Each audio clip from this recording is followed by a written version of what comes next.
নয় তারা, কেউ নয় রে আপন, কে বা আপন অনন্তকাল রে।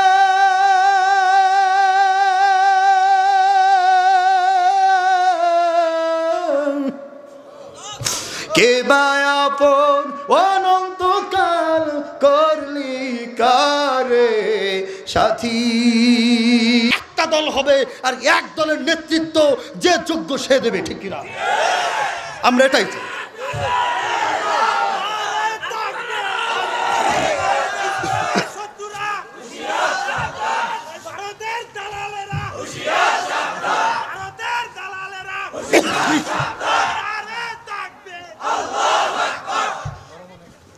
আলহামদুলিল্লাহ। বিষয়টা হলো ভাই, আমাদেরকে একামতে দিন শিখতে হবে। শুধু নামাজ পড়ে জান্নাতে যাওয়া যাবে না, শুধু রোজা রেখে জান্নাতে যাওয়া যাবে না। কত রোজারকারী, কত নামাজি জাহান্নামে চলে যাবে, ঠিক কিনা? আপনি ঘুমান দরজা তালা দিয়া, আপনার ঘরে চোর ঢুকেছে,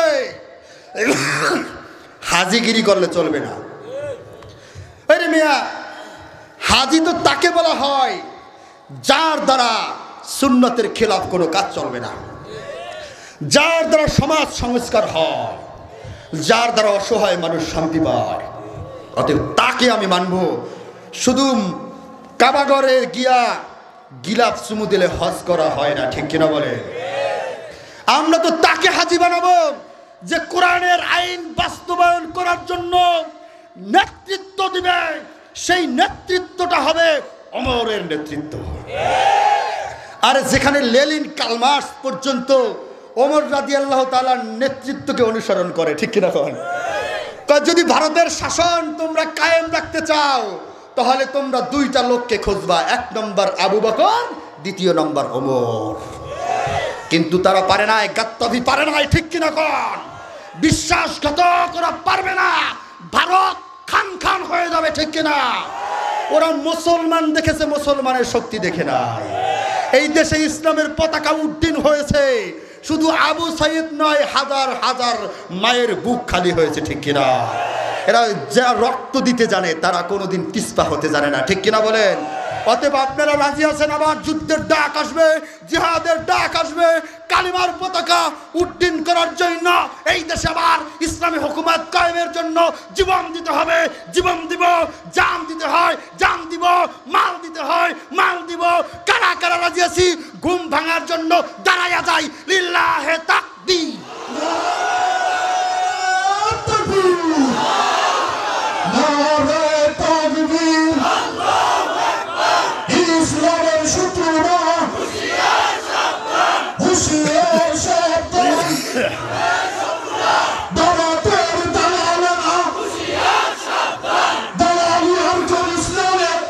পিঠের চামড়া থাকবে না, পিঠের চামড়া থাকবে না রে।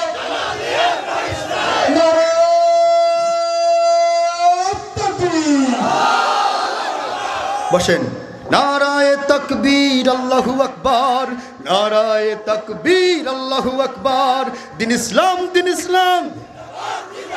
মুসলমানের এই দেশেতে নাস্তিকদের ঠাঁই নাই, নাস্তিকদের পক্ষে যারা তাদের কোনো রক্ষা নাই। মুসলমানের এই দেশেতে নাস্তিকদের ঠাঁই নাই, নাস্তিকদের পক্ষে যারা তাদের কোনো রক্ষা নাই। নাস্তিকদের পক্ষে যারা নিয়েছো অবস্থান, এই বাংলায় ঠাঁই হবে না, যাও হিন্দুস্তান। এখনো সাবধান করে দিতে চাই, একদল মুসলমান নামদারি নাস্তিকের দালালেরা ভারতের সাথে দালালি করতে চায়, ঠিক কিনা? ওদের এই বাংলায় ঠাঁই হবে না, ঠিক কিনা? ইসলামের বিরুদ্ধে যারা নিয়েছে অবস্থান, এই বাংলায় ঠাঁই হবে না, যাও হিন্দুস্তান। জোর কদমে সামনে চলো, বজ্রকণ্ঠে আওয়াজ তুলো, সবাই মিলে একই সাথে দাও না স্লোগান, নারায়ে তাকবীর, নারায়ে তাকবীর। দিন ইসলাম, দিন ইসলাম, দিন ইসলাম, দিন ইসলাম। নারায়ে তাকবীর, আল্লাহু আকবার, নারায়ে তাকবীর, আল্লাহু আকবার, নারায়ে তাকবীর। রাজি আছি তো ইনশাআল্লাহ? থাকবেন না ভাগবেন? জোতা জোতা কয় হুজুর আজকে না কালকে। ওরে দৌড়, দৌড়ান কা? কয় ভাই ওই যে দেখেন না সামনে গেলে তো সমস্যা। জোতা কই? জোতা আনতে গেলে তো পিঠে পড়বে। এরকম মুসলমান আছে না নাই? হেফাজতে ইসলামের সময় আমার চোখে দেখা দারুসালাম থানার যিনি এমপি ছিলেন সাবেক, মৃত্যুবরণ করছে। এরকম নাস্তিক মোরতাদ মৃত্যুবরণ করলে আমরা ইন্না লিল্লাহ পড়ি না, ঠিক কিনা কন? আসলাম 2013 সালে হেফাজতের আন্দোলনে, আমি তখন সাভার থানার যুগ্ম সম্পাদক ছিলাম, ইসলামী শাসনতন্ত্র ছাত্র আন্দোলন করা। আলহামদুলিল্লাহ সেই 2013 সালে আমি কিন্তু 2008 সালে ছাত্র শিবির ছিলাম করা। আলহামদুলিল্লাহ ডক্টর শফিকুল ইসলাম মাসুদের বাড়ি আর আমার বাড়ি কাছাকাছি করা। আলহামদুলিল্লাহ আমার জীবনে আমি চরমনাই আর জামাত একভাবেই দেখি, কোনোদিন দুই রকম দেখি না। আমার ভাই আমাকে বলে, বিপ্লবী সাহেব আপনার মতো যদি সবাই চরমনাই আর জামাত ইসলামকে একরকম দেখতো তাহলে এই দেশে ইসলামী হুকুমত আরো আগেই কায়েম হইতো, ঠিক কিনা কর? আমি মনে করি কে চরমনাই আর কে জামাত, আমরা সবাই তো কালেমার মুসলমান। অথবা আমাদের সবার টার্গেট একটাই, আল্লাহর জমিনে ইনিল হুকমু ইল্লা লিল্লাহ, আল্লাহর দ্বীন বাস্তবায়ন হতে হবে, ঠিক কিনা? হুকুম চলবে কার? জমিনের মালিককে, রাষ্ট্রের মালিককে, ক্ষমতার মালিককে। আইন চলবে কার? তা আমরা কেন নাস্তিকের আইন চলবে? কেন মুরতাদের কাছে মাথা নত করব? আমাদের সেনাপতি হলেন আখিরি নবী সাল্লাল্লাহু আলাইহি ওয়াসাল্লাম, ঠিক কিনা বলেন? ওই সময় আমি বলেছিলাম, পাগড়ি মাথায় পাঞ্জাবি গায়ে দেখে যদি লোকে, উগ্রবাদী জঙ্গিবাদী বলে আমায় ডাকে। গোলটুপি আর লম্বা জামা দেখে যদি লোকে, উগ্রবাদী জঙ্গিবাদী বলে আমায় ডাকে। দুঃখের সীমা নয় আমি কি করে বুঝাই, সবাই দুঃখের সীমা নয় আমি কি করে বুঝাই। দুঃখের সীমা নয় আমি কি করে বুঝাই, আলেমরা কেউ উগ্রবাদী জঙ্গিবাদী নয়। একদল বলতেছে আমরা মৌলবাদ। হ্যাঁ আমরা মৌলবাদ, আমরা স্বীকার করি। ইসলামী ইসলামী আরে মৌলবাদের ব্যাখ্যা জানে না, তারাও রাজনীতির ময়দানে আসে, কথা বলে, ঠিক কিনা? আমরা হলাম ইসলামী মৌলবাদ, যেই জিনিস মূল থেকে হয় তাকেই মৌলবাদ বলা হয়। আমরা হলাম ইসলামী, আমরা হলাম মৌলবাদী জঙ্গিবাদী নয়। কারা কারা মৌলবাদী? দুটো হাত আল্লাহকে দেখায়। অস্ত্রের ওই গুদাম দেখো কলেজ ভার্সিটিতে, উগ্রবাদী জঙ্গিবাদী খোঁজে মাদ্রাসাতে। ওরা আমাদের উপর বদনাম করেছিল, প্রায় 68 জেলায় একসাথে হামলা করেছে। না, এটা কোনো মাদ্রাসার ছাত্ররা করে নাই, ঠিক কিনা? চ্যালেঞ্জ করলাম, আজও পর্যন্ত কোনো বোমা হামলা, কোনো অস্ত্র সহকারে কোনো মাদ্রাসার ছাত্ররা, কোনো জামাতের ছাত্ররা, কোনো ইসলামিক ছাত্ররা ধরা পড়ে নাই। চ্যালেঞ্জ করলাম, দেখান। এটা সমস্ত কুচক্রী মহলেরা ইসলামকে কলুষিত করতে চায়, কথা বলে, ঠিক কিনা? অতএব সোচ্চার হতে হবে, আগের চেয়ে আরো ভূমিকা পালন করে আফগানিস্তানের মতো আবার তালেবানের মতো হুঙ্কার দিয়ে তছনছ করে, তালেবানের মতো বাংলাদেশেও নাস্তিক মুরতাদের মসনদ ভেঙ্গে দিয়ে ইসলামী হুকুমত কায়েম করতে হবে ইনশাআল্লাহ। রাজি আছি ইনশাআল্লাহ? এরকম জাকির ভাইয়ের মতো লোক নেতৃত্ব চাই, কথা বলে, ঠিক কিনা? এমন একটা লোক, যেই লোককে কে আওয়ামী লীগ আর কে বিএনপি, কে জাতীয় পার্টি, কে জাসদ, কে বাসদ, সবাই ভালোবাসে জাকির ভাইকে, কথা বলে, ঠিক কিনা? এই জাকির ভাইয়ের মতো নেতৃত্বওয়ালা লোকই ইসলামী দল করে, কথা বলে, ঠিক কিনা? যারা ইসলামী দল করে তারা কাউকে অবহেলা করে না, কে হিন্দু, কে বৌদ্ধ, কে খ্রিস্টান, সবাইকে বুকের মধ্যে জড়াইয়ে নেয়, ঠিক কিনা কন? এই জন্য আসেন মুসলমান, বলতেছিলাম বেলাল, নবীজি সাল্লাল্লাহু আলাইহি ওয়াসাল্লাম বলেন, এরে আমার আরবের সবচেয়ে বড় ধনী নাম কি? হযরতে ওসমান। এরে ওসমান, আমার বেলাল বড় কষ্ট করতেছে, বেলালের কথা শুনলে আর হৃদয় মানাইতে পারি না। বেলালকে উত্তপ্ত বালুর মধ্যে শোয়াই। ওরে বেলাল, কালেমা ছাড়বি কি না বল? বেলাল বলে, রে উমাইয়া, মুসলমানের পাওয়ার দেখো নাই, মুসলমান মরতে রাজি, ইমান দিতে রাজি না।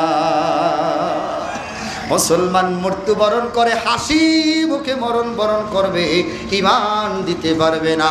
এরে মুসলমান,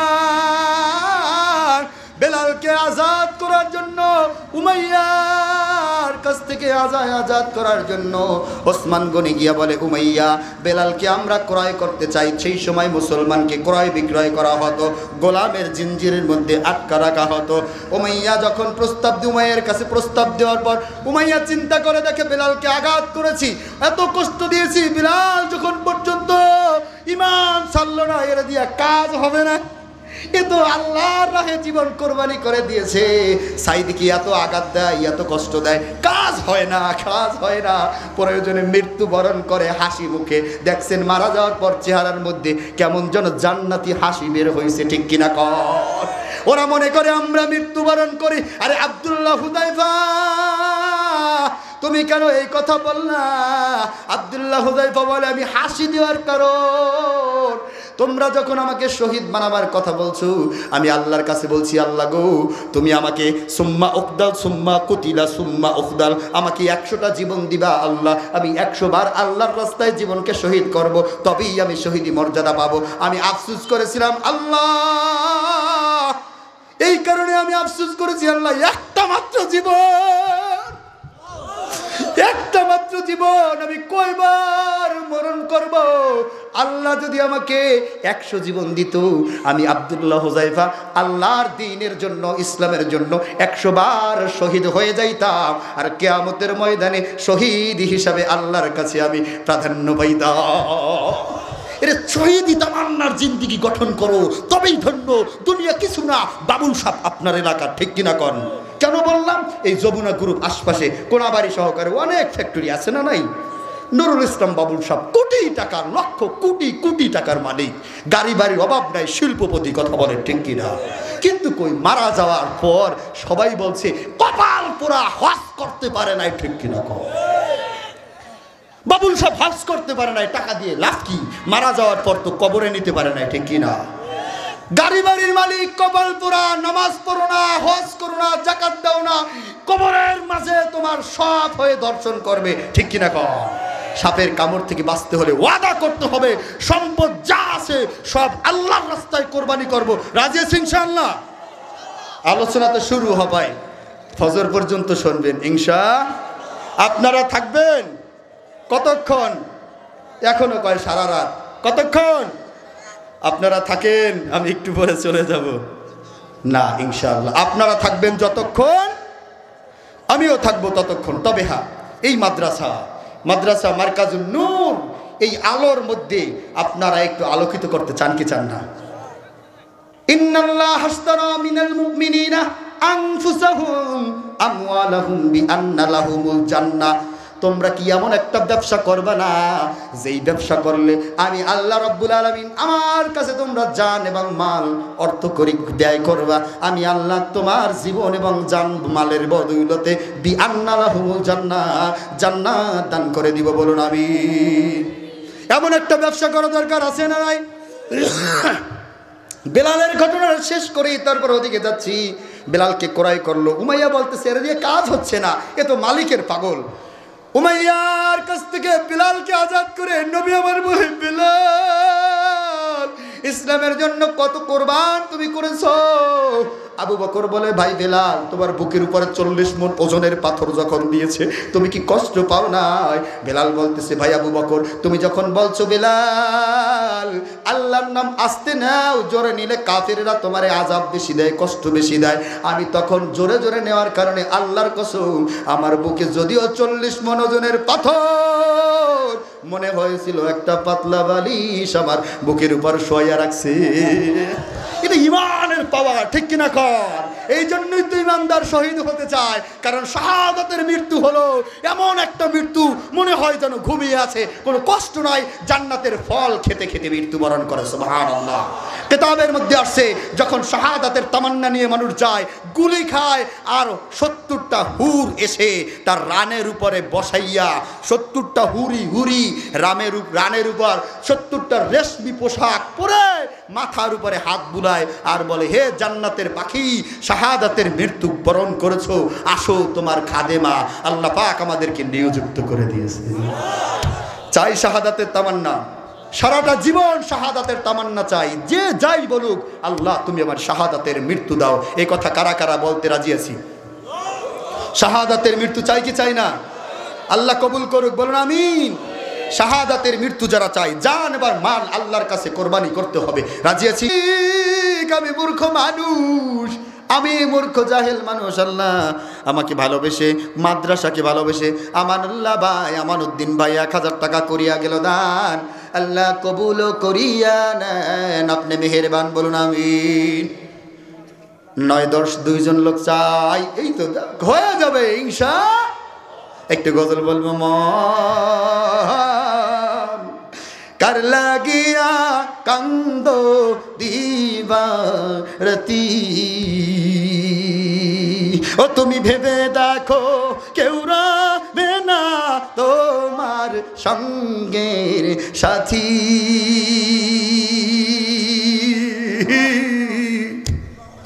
কার লাগিয়া কান্দ দিবারতি। নাই লোক নাই, না দেওয়া পর্যন্ত গজল চলবে ইনশাআল্লাহ। আপন আপন বইলা যারে ভাবছো সারা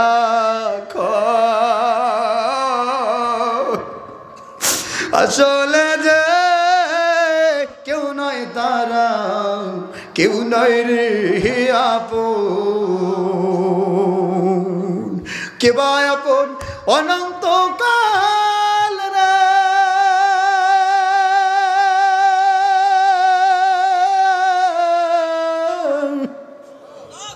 কে বা আপন অনন্ত